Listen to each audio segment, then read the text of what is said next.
Welcome to Dialogue with Deidre. I'm your host, Deidre Malone. We have a great show for you today. Let me just say, the first producer of Dialogue with Deidre, the person who told me, you know what, I think you should do a show. USA Today best-selling author, Latrivia Welch is in the studio today, and we're going to talk about her latest book. And a little bit later on in the show, I think I shared with you that I was in Washington, D.C. for the Media Day opening for the Smithsonian African American Museum of History and Culture. So we're going to show you some photographs of Media Day.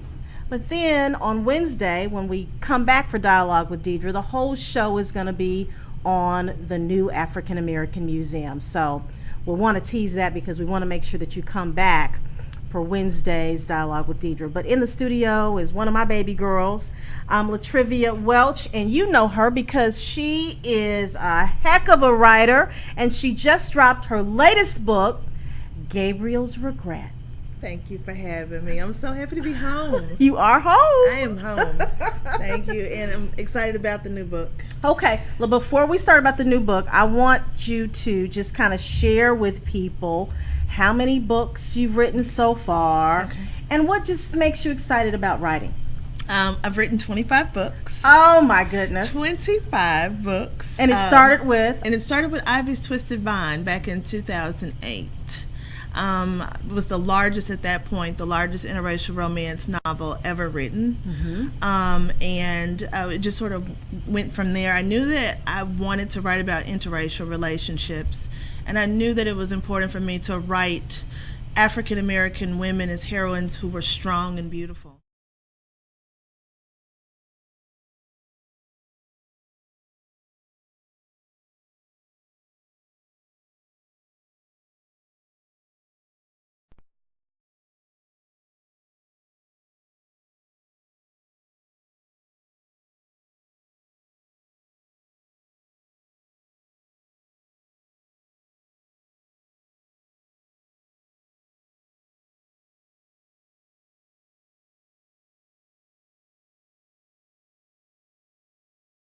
Series ever written by an African American woman.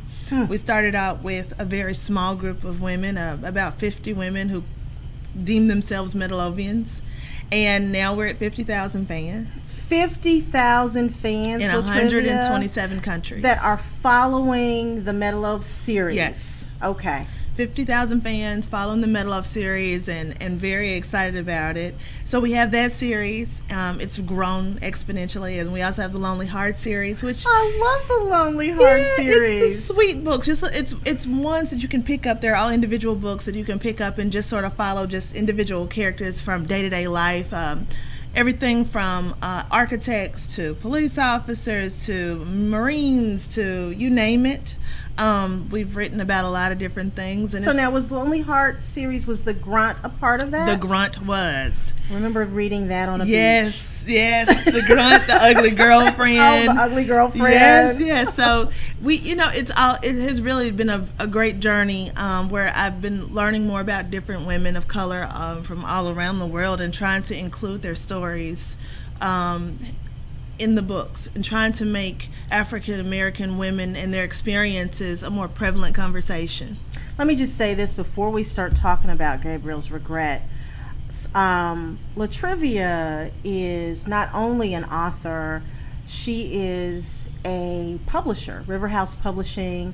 She just started her own PR firm, Welch PR. So, I mean, she's a young Renaissance woman, and I'm very, very proud of her. Thank you. And I wanted to say that because, you know, sometimes African Americans, specifically women, don't share the successes of other African American women. Right. And we have to get past that. Yes. And so we need to be proud of each other, and I just wanted to publicly say how proud I am of you. Thank you. Okay? I have to say that I wouldn't have been able to do it without your support. So, you know, this success goes hand in hand with how you have been a wonderful mentor and mother. So, You're so sweet. know. Well, let's talk about the book. Okay. Yes. So I just know it's a fine guy on the cover of the book. Yes. He must be Gabriel. He is Gabriel. Okay, don't give us too much, but give us a little backdrop because we want people to buy the book. Okay. What are his regrets?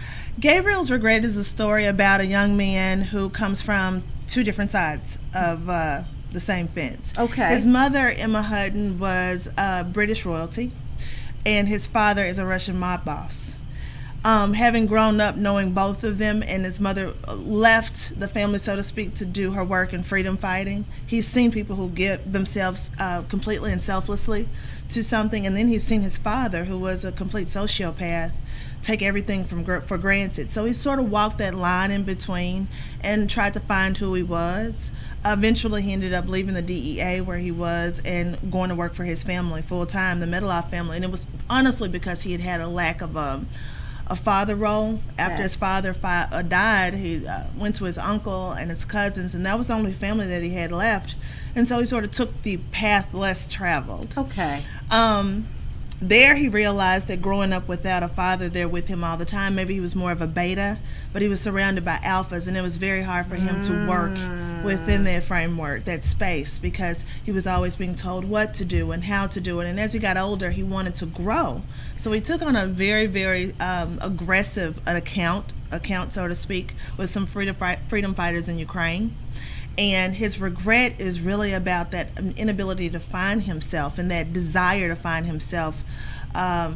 During his walk, he comes into and falls in love with an African woman who's in Ukraine and leading the Donetsk revolution. So she's a type A. She's a type A. Okay. And she brings the type A out of him by showing him that it's always been there. Right. You just haven't tapped into it. So a lot of people don't know that there are people of color in the Ukraine, and this was an opportunity for me to not only shed light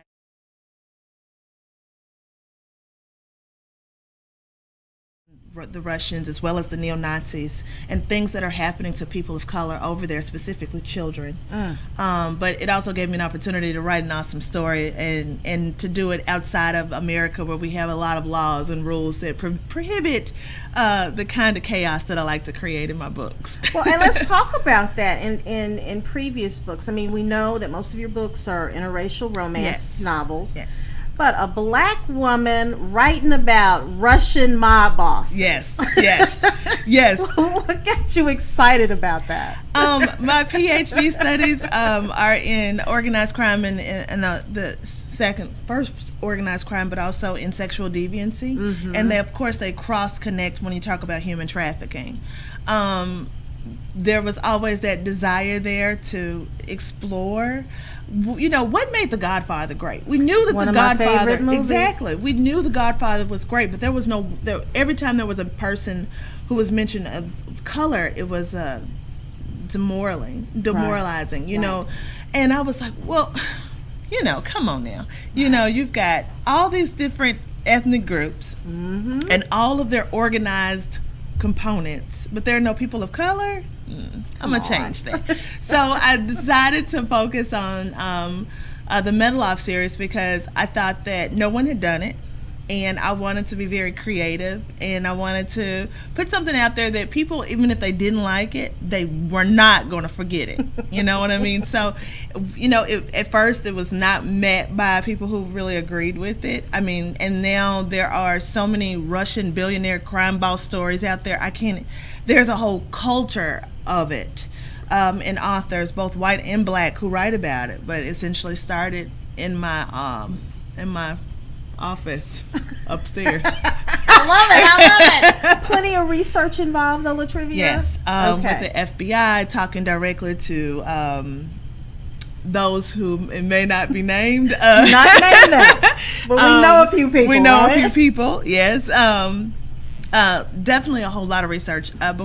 It took me 1.5 years before I even put anything on paper. Okay. To just research and understand the culture, and understand the rules and the laws that they live by, and just in general the magnitude of their presence, not only here in the United States but abroad, and to show the migration from Russia after the fall of the USSR to London, which is where most of them went, and then from London to New York.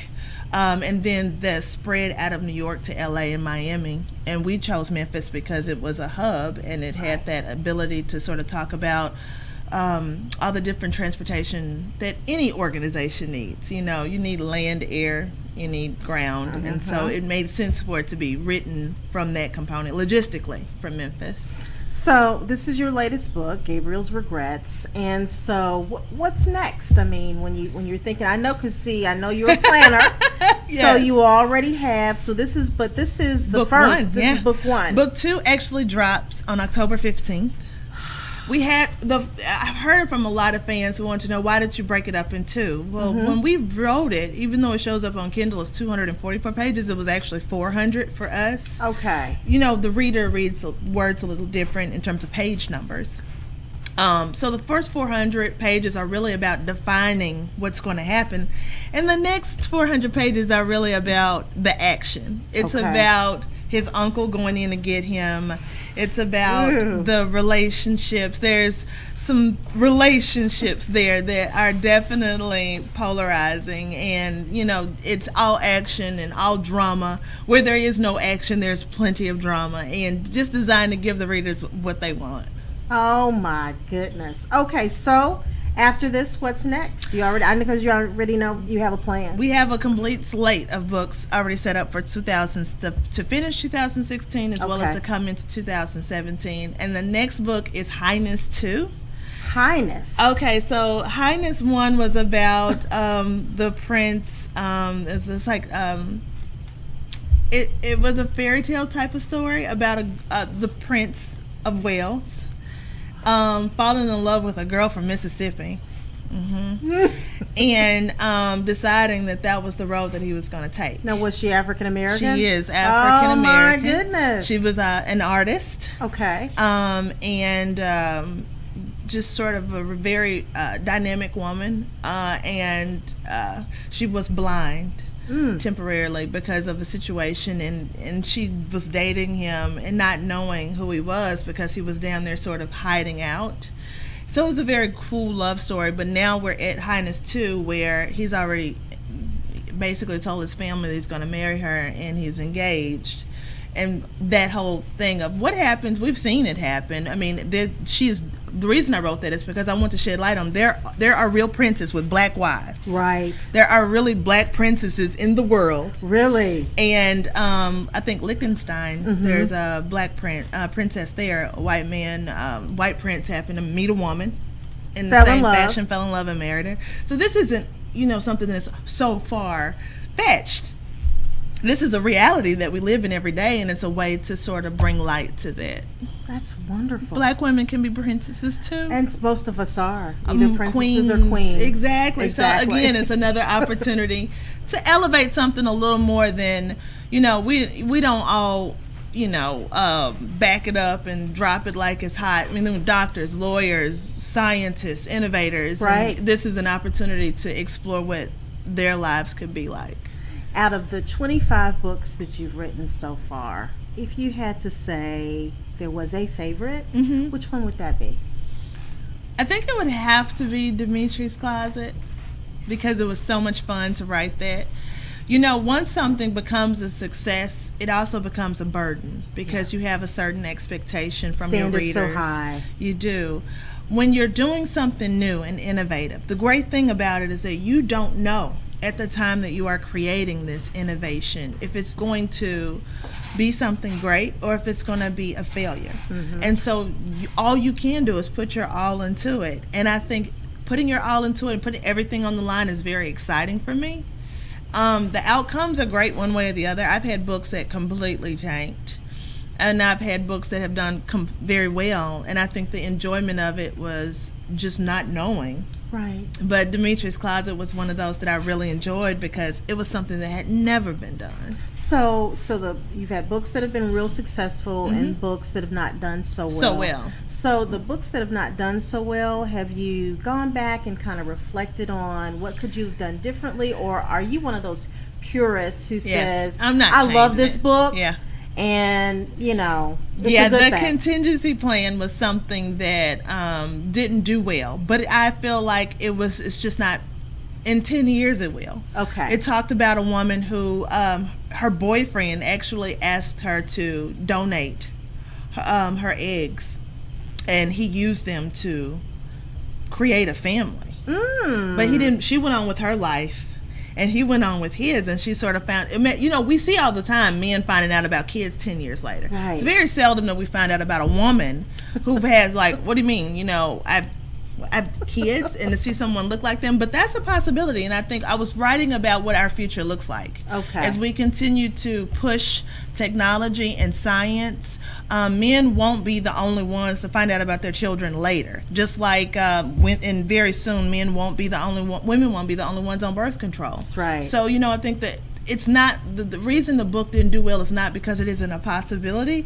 It's just that we haven't caught up to that yet. You know, that conversation can be rehashed in about 10 years. And then, you know, just reissued or republished or whatever you publishers do, right? Exactly. We will Remarket slap a it. new cover on it. Exactly. And there's always room for a grammatical check. And we will put it right back out there. But I am a purist. I don't go back and I change the content because I feel as though I wrote it at that moment for that reason, and to change it sort of changes the whole purpose. Latrivia, do you think that when you're writing books that some of the books kind of reflect your life experiences? Absolutely. You I do? think there's a little of me in every single book. And sometimes I try to include not only my life experiences, but I'm an observer of others. Let me just say, people, she has notebooks for days. Yes, and she you can see, be in I a keep meeting, them. And she's writing, so there might be a book out there. Yeah, If you've about met with you. her. Exactly. Yeah, I watch the way that women and men communicate, interact with each other, the way they take their glasses off when they are really about to tell you off. The eyebrows shooting up, you know. I think that when you write a book, the intricacies of it, it's what really grabs people. And if you really, I mean, to just write a character was angry, that doesn't, what do they look like when they're angry? What do they smell like when they're angry? You know, some people give off pheromones. When they are mad, you can just feel it in the room. And I think it's really important to talk about the joys of the human through writing, and to create an art where people learn to explore all sorts of things. Okay. Well, look, we're going to take a quick break, and when I come back, I want to know who Latrivia Welch's favorite author is.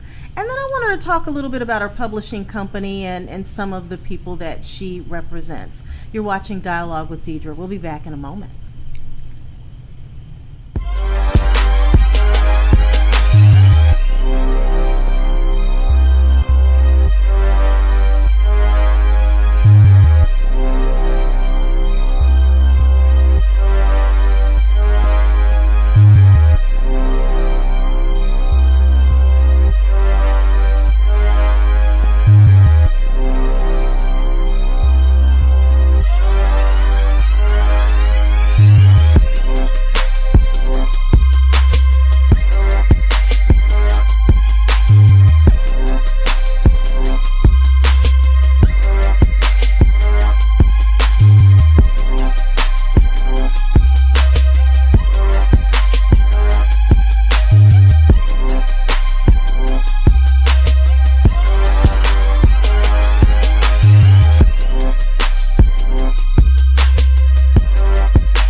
Hi, I'm Deidre Malone, the president and CEO of the Carter Malone Group. And I'm Brian Malone, an account executive here at the Carter Malone Group. Brian is my son, and this is a family-owned business. Carter just happens to be my maiden name. Why is that important? Because we treat our clients like family. Specifically, the family that we like. Seriously, if you're a business owner interested in brand awareness or in the middle of a crisis, you really do want to call us. Check out our website, www.cmgpr.com, or you can call us at our office, 901-278-0881. And while you're at it, check us out on social media, The Carter Malone Group on Twitter, The Carter Malone Group on Facebook, and Instagram as well. The Carter Malone Group, driven, trusted, and proven.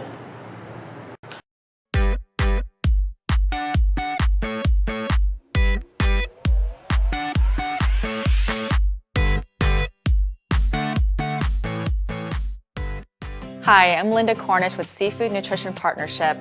Today we have Kelly Armetta, SMP Ambassador and also Executive Chef with the Hyatt Regency Boston. He will be showing us the Eating Heart Healthy recipes he developed for our program.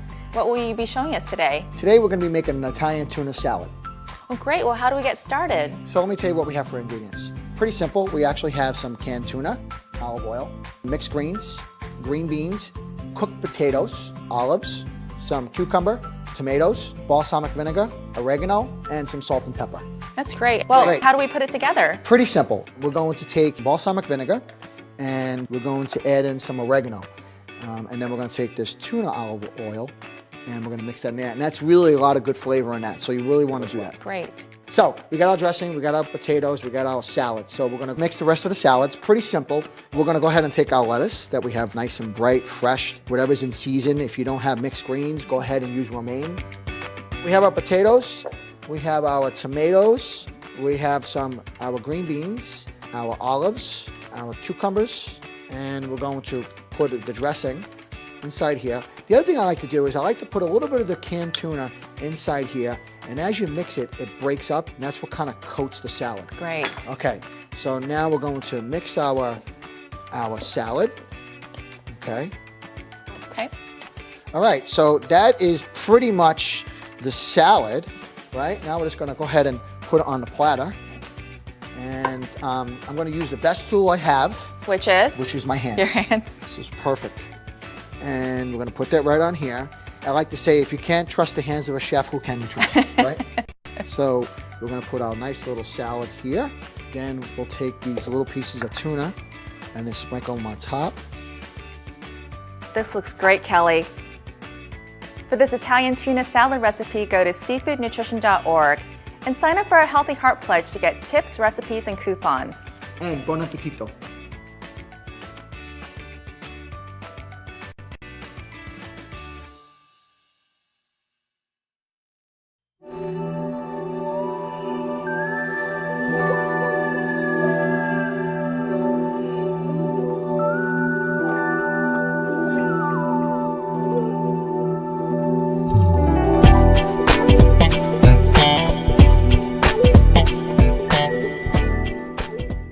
The Taylor Brown Apothecary is your community drugstore.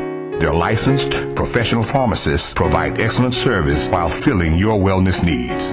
They have $4 generic plans and they accept all major insurance providers. And they even offer free delivery for senior citizens. At Taylor Brown, they pride themselves on the personal care and attention they give every customer. Ask about their uninsured discount pharmacy program. The Taylor Brown Apothecary is your community drugstore. They're located 3333 Shelby Drive. Give them a call today at 901-794-3690 or visit them online, TaylorBrownGroup.com. The Taylor Brown Apothecary is your community drugstore. Did you know that hypertension is a universal risk factor for heart disease and stroke, the leading causes of death and disability in the United States? You can reduce your risk by remembering 3 words: check, change, control. The American Heart Association wants you to take control of your heart health with the help of the Check, Change, Control program, a free online health management tool available at heart360.org. It's free, it's easy, and it's up to you to take control of your heart health. Find out more at heart360.org. Did you?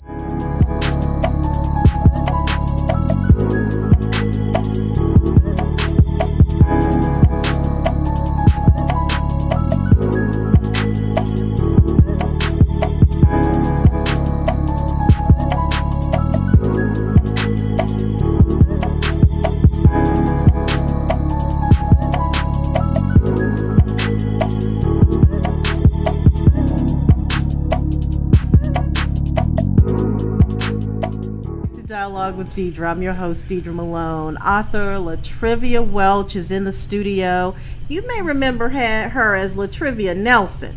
So she's married, last name Welch. 25 books that she's written, and she represents a number of authors as well through River House Publishing. But before I ask her about that, I do want to ask you, Trivy, If you had to say that you had a favorite author that maybe has inspired you in some way, who would that be? It's 3. Okay. Actually. Okay, so King Bidgood in the Bathtub. Okay. I read that book when I was 4 years old and fell in love with it. We went to the library and I found it, and went to kindergarten and saw it. And my teacher let me have it all year. Nobody else could check it out, but at the end of the year, she made me return it. And then I went back the next year, and a couple of months after, some kid got it and It disappeared. disappeared from my life. So at about 34, I found it and I bought it. So it's at home. Okay. So the colors and the pictures inspired me, and shortly after I read that book, I published my first story with commercial appeal. So like little bitty stories, the snippet that they did when I was in kindergarten. So I would say that was, really inspiring. All God's Children Need Traveling Shoes. Maya Angelou, Yes. I always found her to be spicy, and I remember her voice always seemed to just make me feel like I could hear her through the pages. Right. So I didn't need audiobooks. I could just hear her voice and the way she spoke, and it was amazing. And Leona Blair, A World of Difference. It dealt with socioeconomics and World War II from a different standpoint. It was talking about the textile industry and talked about, just how the rich were very, very rich and the poor were basically still slaves. That book changed my life. I read it when I was about 12, and I've reread it every year since then.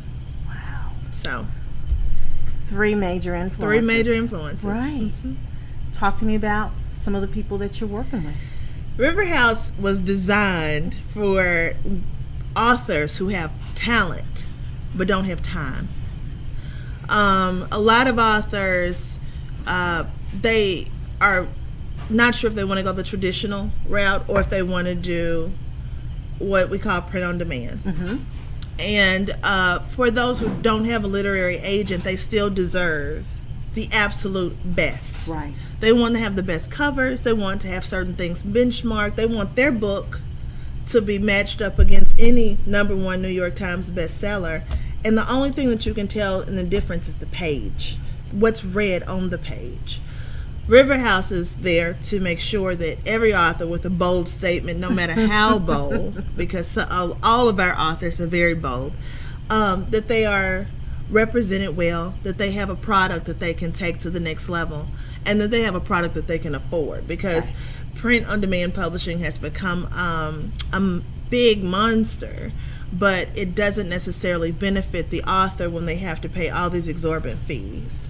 So we focus on minimizing all those fees and making sure that their investment is a one-time investment, and that they can after that grow something that they're not always having to pay us for. If there was just say I come to River House and I plan on writing a book. Well, actually, let's just say the book is written. Yes. What Book would needs to be written. and I'm going to work on it because she's been working on me Yes. for years to write one. I've Please got write a a couple book. in me, and You I need to at need least to. knock one out. Yes. What would be the next steps, Latrivia? So someone comes to me with a final manuscript. We get a lot of calls from people saying, I want to write a book. And I tell them to go on and write it. Right. And then because you're not ghostwriting. We're for not anyone. ghostwriting. We take the final manuscript, which means it has been edited, and we take that book and take it to the next level. Make sure you have ebooks, paperbacks. Make sure that you're represented well, and we're always focused on making sure that you can get your books at a very cheap price. Okay. With River House, you don't pay to purchase your book, you pay cost. Okay. You're part of the family. So if it costs $2.50 to print the book, you pay $2.50, not $2.50 plus another $2 to us, because we technically, are printing it. Okay. So we try to find every possible way, which almost makes us a nonprofit. I Right. have to I'm be like, honest. how are you making some money? How are We you make making? we make money through a Latrivia Welch. Okay, because I was about to say. we always, we focus on trying to give authors, no matter what walk of life, no matter if they have $1 million in the bank or $100 in the bank, Right. an opportunity to be heard, either through just ebook format publishing, which can be a lot cheaper, or through paperback and in ebook. So we take you in 45 days and take you from an idea on a piece of paper to a paperback that is being distributed in 55,000 different locations, as well as have you online so people can read on Kindle, which is the most read, well, not the most, but one of the most popular ways to read. There's still the paperback is still the most popular book. Most people think it is an ebook, but paperback is still the most popular. What about hardcover? Hardcovers are really for people who love that book. Okay. You know what I mean? And want that book on their mantle. Okay. But most avid readers have moved to the ebook format simply because they've run out of space in their homes, in garages, in attics.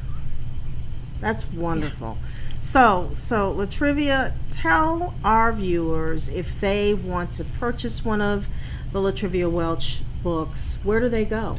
Well, first I have to send a shout out. Please do. Dr. Noel Hutchinson is in the house today with Black Thought. Yes. And he is one of my authors. He is. Yes. And we have a lot of amazing authors who are at River House and doing amazing things, and who are really following the mantra of bold statements, because they are making bold statements with their work. So Dr. Noel Hutchinson, Jay Henderson, who has done phenomenally. And she's written a couple of books now. She's written 4 books under River House. And she has several outside of River House, because we're non-exclusive. We're here to help you grow. Right. We also have D'Angelo Collier, who wrote a book very recently, and is doing very, very well, and just a host of others. What about John Bell? Is he Dr. Bell? Dr. John Bell. He has amazing, he's moved on from books to movies. I read that somewhere. Yes. He has moved on from books to movies. That's I'm amazing. very impressed with him and his work. The list is very, very long because we've helped so many people. Some people come to us and just want us to format their books. They want to consult with us about presentation. They want to try it themselves. We're so flexible that there are very few things that we can't help with. Because I know I sent fragrant files over there to make for a different look, because we needed it. Here's the thing. People it goes back to Pastor Sang with Flagrant Fouls was amazing, because he was like, I'm going to write it, and I'm going to make sure, again, I'm not changing the integrity. I'm going to put it back out there. And so it was a real honor to work with him and to give him a fresh look. But, his statement needed to be made. And we were really happy to work with him and really happy to read his work. I think some of the most awesome part of it is that we get a chance to read people's thoughts. Right. And we get a chance to help them with that. So, again, another great referral and just another great opportunity.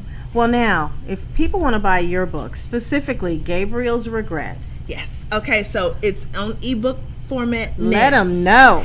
You need to go to Amazon.com, or you can go to BarnesandNoble.com, or you can go to Kobo, and you can purchase the book directly on ebook format. It's only $2.99. That's it. $2.99. You can't even buy a burger. You can. For $2.99. Burger and Coke fries, and that's going to last you 5 minutes. This book is going to entertain you all weekend, all evening.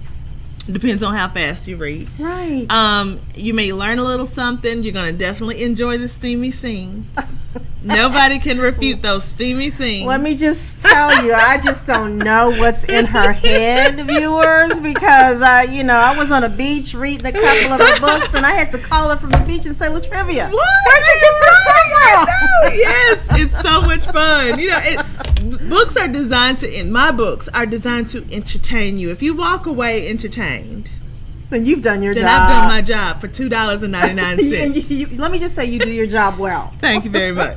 So yes, go to Amazon, go to BarnesandNoble.com, purchase the book on your ebook format, and let us know what you think. Latrivia Welch, we are so happy that you came on Dialogue with Deidre today. This is your show. You know, you're welcome to come back anytime. Thank you. The reason we have it is because you're like, Deidre, you need to do this. And I'm so glad that you do a great job. And you've highlighted so many awesome people. I'm just asking all of my fans right now, don't forget to go to Facebook to Latrivia Welch, facebook.com/Latrivia Welch. There's a link to like Dialogue with Deidre. Thank you, Latrivia. Like it today. Thank you so much. And so we were so happy to have Latrivia on the show today. Before we leave, a couple of things I want to share with you. I think I mentioned that I was in D.C. last Wednesday for Media Day for the Smithsonian African American History and Culture Museum. And Eddie's going to show you a few shots of some of the great art that is in that museum. Let me just say I was blown away.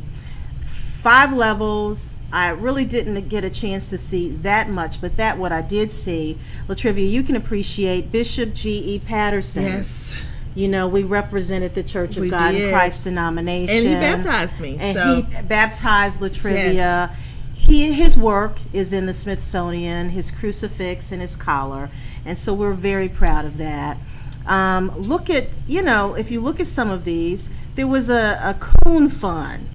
I don't know, and it's absolutely ridiculous. Are you serious? But, it's a part of our history. It is. We have to highlight all parts. And, from when we came to this country and even before. Right. And that's the crucifix that he is showing right now in the collar. I remember being there when they asked the church to give, different and meaningful pieces of gold, and they were going to put it all together for his crucifix. Isn't that amazing? Yes. And I was reading on Facebook where Otanya was talking about that, and Vanessa, they were talking about when it was created. Yes, I was there. It's pretty amazing. Yes. And so what I want to share with you is we will do a whole show on Wednesday about what we saw at the Smithsonian and the grand opening. President Obama and Michelle Obama, First Lady Michelle Obama, will be there. You know how much I love them. I love them. You know how much I love them, and forever will.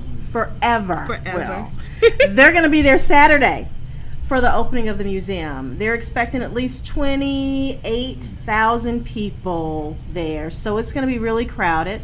But a great day. And let me just say, the director of the museum, the guy who put this all together, we're going to hear from him on Wednesday, right here on Dialogue with Deidre. So I'm going to be tuning in. Everybody should be tuning into that. Please do, Latrivia. Please. Oh my goodness, that's great. So thank you so much, everybody, for tuning in. We want you to go to the Dialogue with Deidre Facebook page. Let us know what you think about today's show.